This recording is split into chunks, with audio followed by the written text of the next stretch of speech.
Welcome to the podcast for Westside, a Jesus Church. We hope this teaching encourages and empowers you to love, learn, and live the way of Jesus. If you've been tracking with us the last 8 months or so, we've been in the Gospel of John. And if you're a new believer, or if you're simply wanting to go deeper in your walk with Jesus, I don't think there's a better book to study, honestly. The Gospel of John, I think, is the most influential book in the Bible, if not in all of history. There was a poll that was taken not too long ago, and they were asking Americans, what is your favorite book of the Bible? 26% said it was the Gospel of John. And I think one of the reasons for that, it's not just a book of information and content, but it's a book that invites you into the story of Jesus. It's a book that shows you what it means to be fully surrendered to Him. And that's what we're going to see in our passage today. So let's dive in. We have a lot of verses to cover. Put your thinking caps on. I want to give you a lot of history and content and background. If you have a pen and a piece of paper, this would be a great time to grab it, or your notes app on airplane mode. Verse 25.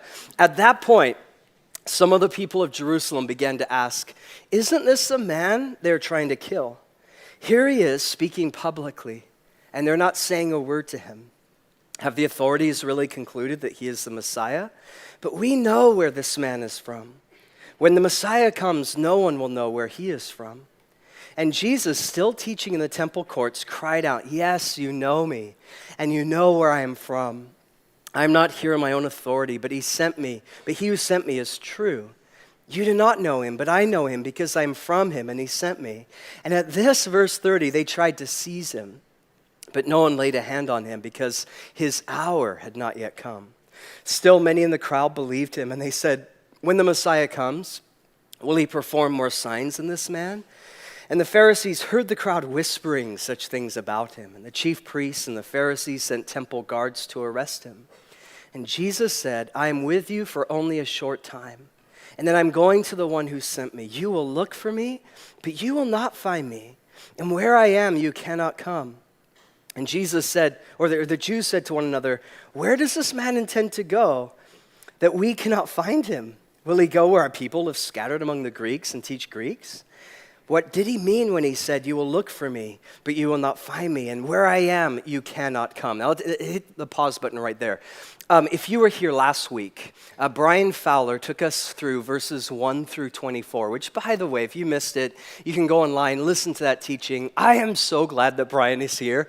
Not only is he a great friend of mine personally, but he's an incredible pastor and teacher. And you guys, for the men's ministry, fasten your seatbelt. Some amazing things are about to happen as he begins to give leadership for that. But he took us through the first part of John 7. And he mentioned that all of this happened during the Feast of Tabernacles. So if you're writing notes, just jot that down, the Feast of Tabernacles. There were 3 feasts that were most important to the Jewish people in their story. And this is something they practiced every single year. Passover took place every March and April. Pentecost, Pente means 50, took place 50 days after Passover, every May and June. And then you had the Feast of Tabernacles, which was every September and October. And of all the feasts, the Feast of Tabernacles was really the most electric and animated and fun. Josephus, he was a first century historian, he tells us that 2 million people, every Feast of Tabernacles, would descend upon the city of Jerusalem, packing its streets, and family members and friends and co-workers, they would gather together in these little clusters, and they would build for themselves tents. They got these sticks, they put them together, and for an entire week, they lived in the city inside these tents. It's urban camping, basically. And the reason they did that was to remind themselves what God had done with their ancestors thousands of years ago. Now, you guys know the story. The children of Israel were in Egypt. God set them free. They passed through the Red Sea, and then they go into the wilderness. Before they went to the Promised Land, they first spent 40 years wandering around, nomadic, living in tents in the wilderness. It was hot, it was arid, it was dry, there's very, very little resources. And yet what you find in the Old Testament is that God miraculously provided for them when they literally had nothing. One example would come from the book of Exodus chapter 16. And it says that God provided bread from heaven. Does anyone know what the bread was called? Manna. Manna literally means, what is it? Because when they saw it, they had never seen anything like it, and they're like, what is it? And like, well, the name stuck, we'll call it manna. I just got back from Peru, and there were several times walking the streets of Peru, and people are selling food on the streets, these little food carts. And there are many times I'm walking with Tom, who heads up Hear the Cry. I'm like, what is that? One thing, not to gross you out, but here goes. They had these rodents on a stick that they had kind of skinned, basically hamsters on a stick. And it's like a staple in Peru. You see them absolutely everywhere. And Tom, he's like goading me on. He's like, Don, we should try one. Now, maybe 10 years ago I would have. I'm like, I want to speak Sunday. So I didn't. What is it? What is it? This was God's provision, manna for his people. God provided bread from heaven. Here's another example, this time from the book of Exodus chapter 17. God provided water from the rock. You all know the story. Moses, he hits the rock and then water miraculously begins to flow.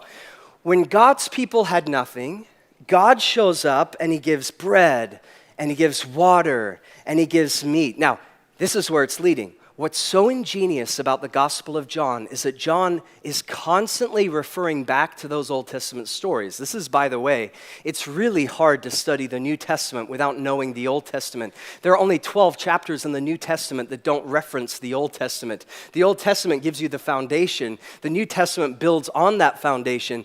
And John is constantly pointing back to those stories, and he says, do you remember how God provided for Israel, for our people, years and years ago? But now he overlays the story of Jesus on top of the story of Israel, and he says, Jesus is our provision. How so? Here's some verses to write down. In the Gospel of John, chapter 4, verse 16, Jesus says, I am the living water. In John 6, verse 51, Jesus says, I am the bread of heaven. I am the manna. In other words, those Old Testament stories find their fulfillment in Jesus. Those Old Testament stories are a signpost pointing us to Jesus. Jesus is the culmination of the story of Israel. He is our Messiah. That's basically what John is saying. And those who were living back then, especially the religious people, it's interesting, it wasn't the sinners who hated Jesus, it was the uber religious people who hated Jesus, and they didn't like that. Jesus was a threat to their system. Jesus was a Messiah that they didn't want anything to do with. Jesus didn't meet their expectations. And so beginning in these verses we just read, they're trying to find ways to kill him. Verse 30, they tried to seize him. Verse 32, they're planning to arrest him. By the way, starting here in John 7, all the way to the end of the Gospel of John, we see a shift. Chapters 1 through 6, everyone loved Jesus. They're following Jesus. Thousands of people, they're in awe of Jesus. Starting here in chapter 7, they're beginning to plot ways to kill him and ultimately crucify him. But check out what Jesus does. This is where it gets cray-cray. I wish we had like hours to talk about this. These next verses, unpack it with your friends, your neighbors, your loved ones, your wife, your roommate, your community. There's so much here, and my goal in these verses is to open up a bunch of can of worms and then let you guys have fun this week. So here we go, verse 37.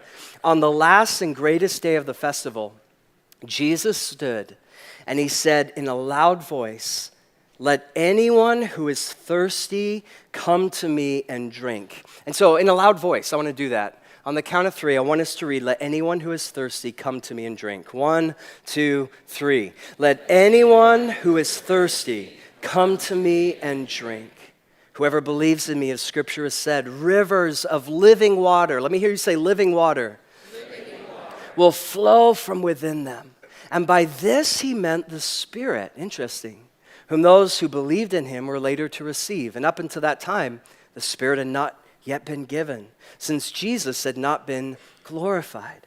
On hearing his words, some of the people said, "Surely this man is the prophet." Others said, "He is the Messiah." Still others said, "How can the Messiah come from Galilee?" So they're having this theological conversation. Does not Scripture say that the Messiah will come from David's descendants and from Bethlehem, the town where David lived?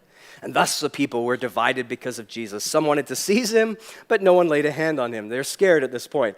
Verse 45, finally the temple guards went back to the chief priests and the Pharisees, who asked him, "Why don't you bring him in?" "No one ever spoke the way this man does," the guards replied. "You mean he's deceived you also?" The Pharisees retorted. "Have any of the rulers of the Pharisees believed in him?" "No.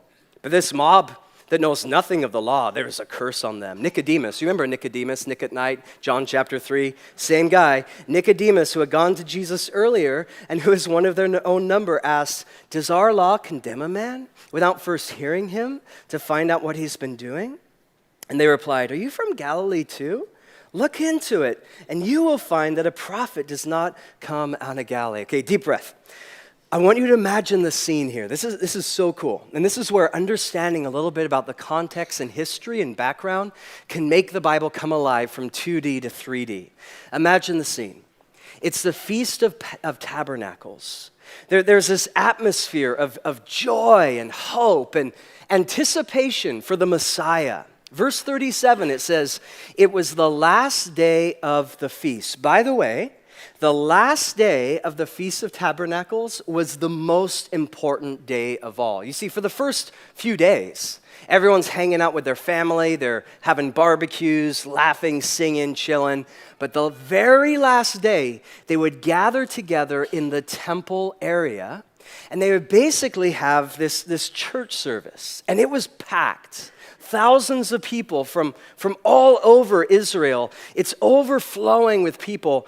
And history says everyone walking into the temple area had fruit in one hand, and they carried a palm branch in the other hand. The priest would then get up in front of all the people, and he would begin to recite psalms. This is important. The psalms that he began to recite were psalms that had a theme revolving around thirst. For example, Psalm 63, "O God, you are my God, early will I seek you. My soul longs for you. My flesh thirsts for you in a dry and weary land." Or, "O God, my soul yearns for you. As the deer pants for the water, so pants my soul for you, the living God." He's reading verses that are designed to remind people what it's like to thirst. And as he's reading these psalms, the people in the crowd, the congregation, every time he got to a part of the psalm that they really liked, history says they begin to shake their branches, or in some cases, they pound their branches on the ground. Now, it's interesting. You travel the world and you speak in different places, and you see that people respond in different ways when a pastor or teacher makes a good point. Some people shout. Other people say amen. Other people say hallelujah. Other people, like Westside, we sit here. You're like, yeah, because you never make a good point, Dom. That's a whole other conversation, right? But in the ancient world, they take these palm branches, and you like the point, you begin to wave it. You begin to pound it on the ground. So interesting. And when they were done with all this, everyone would stand up together, and then they would march around the altar, which is in the center of this temple area. And as they're marching around the altar, they began to sing Psalm 118, verse 25, which says, "Save now, I pray, O Lord. O Lord, I pray, send now prosperity." So they would start to pray for the Messiah. They would start to pray for physical water, that God would provide for their crops, that God would meet their needs, that even as God met their needs thousands of years ago in the desert, that he would meet their needs then. And this is important, they would also pray for the coming of the Holy Spirit, because they believed that when the Messiah came, it would be in conjunction with a fresh outpouring of the Spirit of God. So all of this is around thirst and water. Lord, send Messiah, send your Spirit, send water and rain upon our dry land. And as they're praying this, the priest would then walk through the crowd, through the temple area, and this is worth writing down, to the pool of Siloam. The pool of Siloam. And he carried in his hand a golden pitcher. He would scoop down at the pool of Siloam. He would take some of that fresh water. He would walk back to the temple area, and he'd bring it to the middle of the temple. As he has this water in his hand, he marches around the altar 7 times as the people are singing from Isaiah chapter 12, verse 3, which says, "With joy you will draw water from the wells of salvation." He had just done that. He had gotten water in this golden pitcher. He's walking around the altar. People are singing. And this was the climax. This was the moment that everyone had been waiting for. The joy and the emotion and the passion and the singing. And just imagine the palm branches, they're pounding on the ground. In fact, the rabbis in the Talmud, they used to say, I love this quote, they said, "He who has not seen the rejoicing of the water drawing has never seen joy in his life." And then suddenly, dramatically, the priest, he would stop in front of the altar, holding that water in his hand. And in that moment, it was like you could hear a pin drop. Everything went quiet. I have a friend who, he was at the Moda Center when the Blazers were playing the Nuggets and they won in that dramatic game. Overtime, Damian Lillard hit that three-pointer, which, by the way, if you're a Blazer fan, we have counseling available afterwards. But he was telling me a couple days ago, he said, dude, that moment was so epic because he said the moment the ball left his hand, it was like all the oxygen got sucked down to that Coliseum. Like it was silent. You could hear a pin drop. Everyone's just on pins and needles. What is going to happen? And then when he made it, everyone just went crazy. Loudest sound he had ever heard. And it was that kind of sense of drama that really constituted this Feast of Tabernacles. Joy, passion, singing, dancing, palm branches, and then he holds the pitcher above the altar. Everyone is silent. And that priest would take that water and he'd begin to pour it out on the altar. And to the Jewish people, this was deeply significant. It was a reminder God has provided for our people for thousands of years. Bread from heaven, what is it? He's provided water from the rock. And we believe that even as this water is coming out, that God is going to pour out his Spirit upon us. And that the Messiah will come to restore and renew and heal all things. And the water began to flow. And it was at that moment, the pinnacle of the Feast of Tabernacles, that Jesus, well, check it out, verse 37, he stood and he said in a loud voice, "Let anyone who is thirsty come to me and drink. Whoever believes in me, as Scripture has said, rivers of living water will flow from within them." This is so unbelievably epic. I sure hope there's a Hulu in heaven. I want to see this. This moment, so beautiful. The anticipation, expectation, thirst, longing, Messiah come. And then the Messiah stands up and he says, "The one you're looking for is me. And if you believe in me, rivers of living water will flow from within." If you're taking notes, there's 2 things I want you to write down. There are a ton of other stuff we could say this morning, but I think there are 2 that are most significant. Number 1, Jesus in this moment is promising his people hope. You know when he said these words, the priest had just drawn water from the pool of Siloam. Now, for some of you, the pool of Siloam actually rings a bell. It's deeply significant. This isn't just any old water. This is water that had profound significance in the Jewish story. How so? Write down 2 Kings 18 and 19. I wish we had time, we'd read the whole story.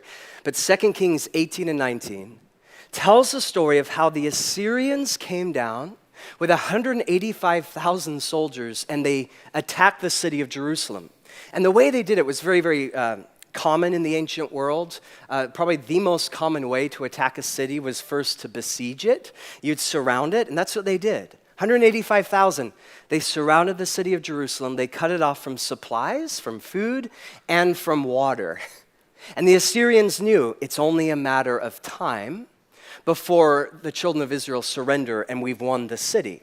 Hezekiah was the king of Israel at that time. He's a godly guy. And he came up with this ingenious plan as they're cut off from all supplies. Some of you know the story. He told his men to dig a tunnel. They started digging in the center of Jerusalem. They go down, then they begin to bury underneath the city walls through solid rock, which is a great name for a church. And they go through 1,750 feet through this incredibly hard rock all the way to the Gihon Springs. Once they reach the Gihon Springs, the fresh water began to flow into the city of Jerusalem, and the people of Israel were spared. You can read how. Now, here's the cool stuff. You can actually go visit Hezekiah's tunnel today. I was there a few years ago.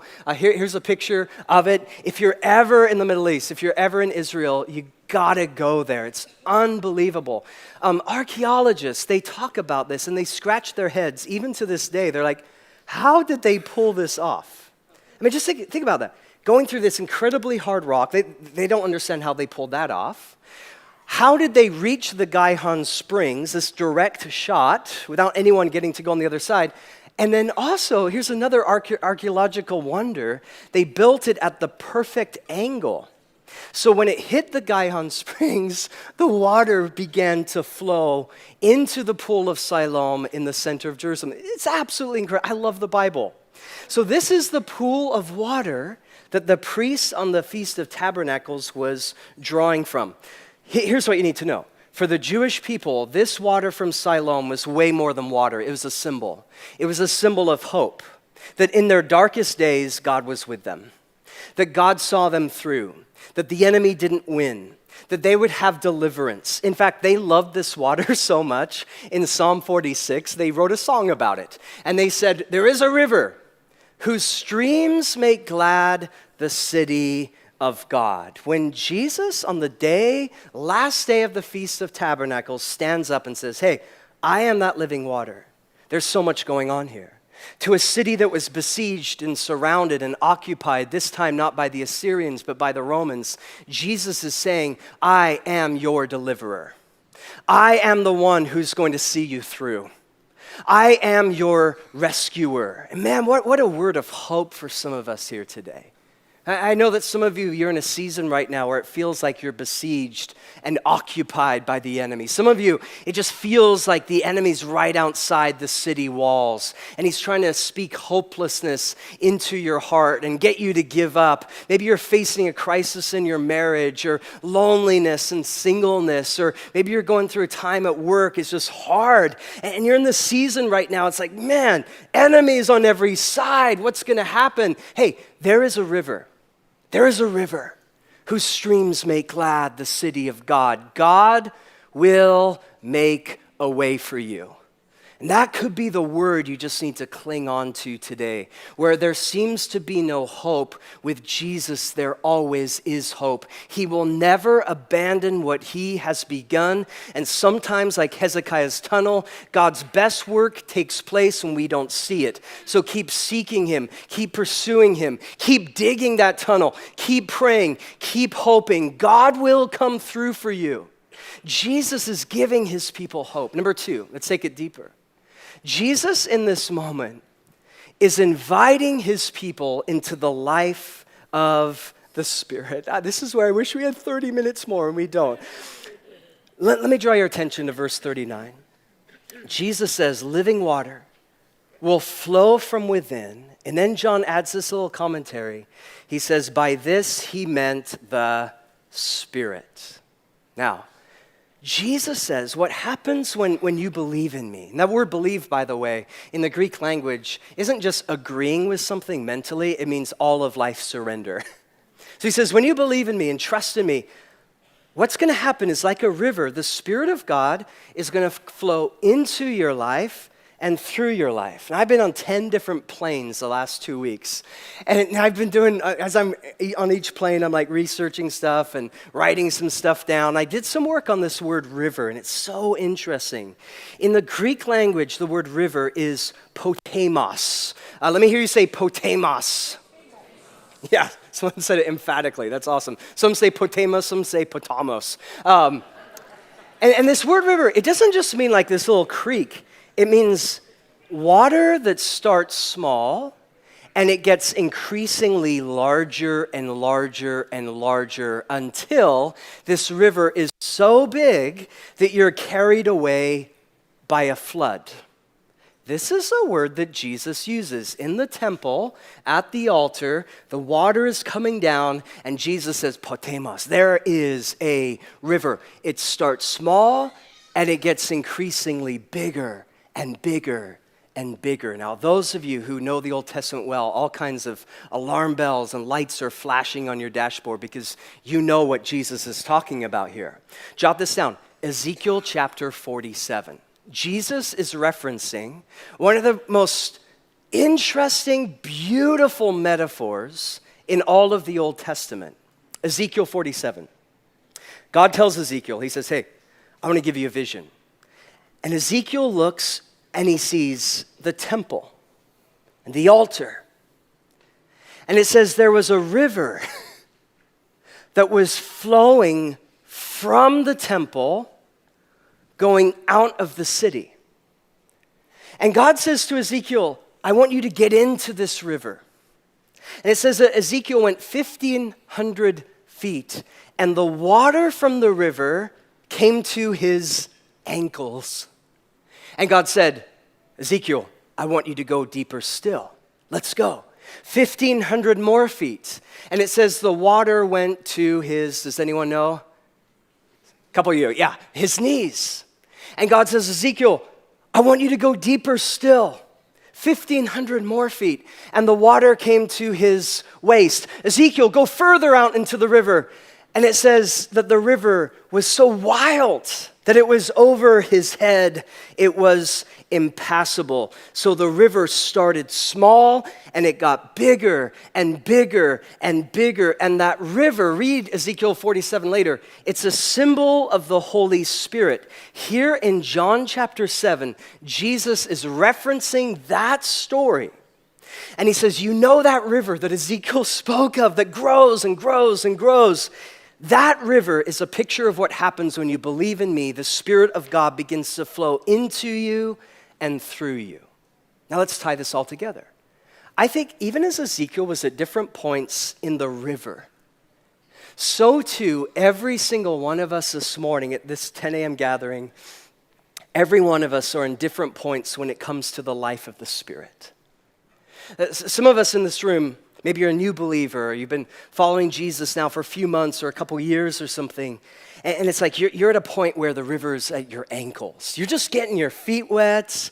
You're just trying to understand kind of the foundations of what Christianity is like and who the Spirit of God is. Others of you, you've been walking with God a lot longer. And it's like you're now at your knees in things of the Spirit. Man, you're learning how to pray in the Spirit. You're learning what it means to listen to the voice of the Spirit. And you're beginning to spend time seeking the presence of God. And it's like, man, there's nothing more than you want just to be in that place. Others of you, maybe you've been walking with Jesus for 5 years or 10 years. And it's like you're at your waist now. And you're learning how to feed and be nourished by the Spirit of God. And for you, Christianity isn't just something you do on a Sunday morning where you get your nourishment from, but it's something you do every day throughout the week. Give us this day our daily bread. Others of you are in an entirely different place where it's not just ankle deep or knee deep or waist deep. I know as I look out this morning, some of you, man, you're over your head. It's like you've gone all in. You're pursuing God. You're listening to God. You're willing to do whatever the Spirit of God tells you to do, whatever the cost, wherever that may be. And your life is not just partially about Jesus. everything you do and all that you are is all about Jesus. You've given Jesus complete editing rights over the script of your life. You remember that verse? It is no longer I who live, but Christ who lives in me. And because that's your posture, man, you're all in. The river's leading you and guiding you, and sometimes it doesn't make sense, and people think you're weird, but you're like, I don't care. I'm just going where the Spirit tells me to go. And because that's your posture, it affects everything that you do in your life. How you spend your time, how you spend your money, where you go online, who you date, how you treat your spouse, your roommates, your coworkers, how you give, how you invest in your church or your city or your community. And you're just willing to take risks. You're willing to go wherever the Spirit of God tells you to go. And again, I know that many of you are in that space of all-out abandonment and passionate pursuit in the Spirit of God, and it's a beautiful thing. And I'm so blessed because we have an amazing team here at Westside, and there's so many people in our church community who are in that place of all-out abandonment.